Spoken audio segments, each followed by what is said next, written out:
Hello everyone.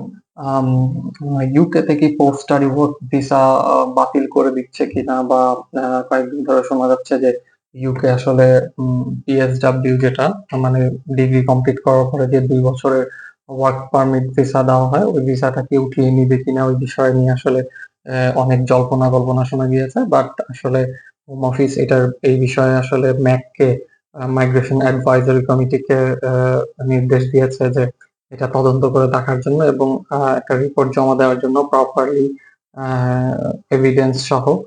তো 14th মেতে হচ্ছে গিয়ে মাইগ্রেশন অ্যাডভাইজরি কমিটি হোম অফিসকে রিপোর্টটা জমা দিয়েছে এবং এমন কোনো এভিডেন্স পাওয়া যায়নি যেটা আসলে পোস্ট স্টাডি ওয়ার্ক পারমিট কে মিসইউজ করা হচ্ছে বা পোস্ট স্টাডি ওয়ার্ক পারমিট নেওয়ার পরে আসলে স্টুডেন্টরা কোনো এটার কোনো অন্যভাবে ইউজ করা হচ্ছে কিনা এরকম কোনোই সংবাদ পাওয়া যায় নাই। এরকম কোনো এভিডেন্সও পাওয়া যায় নাই।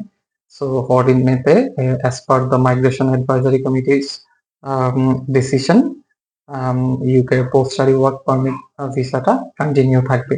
সো নো ওয়ারিস।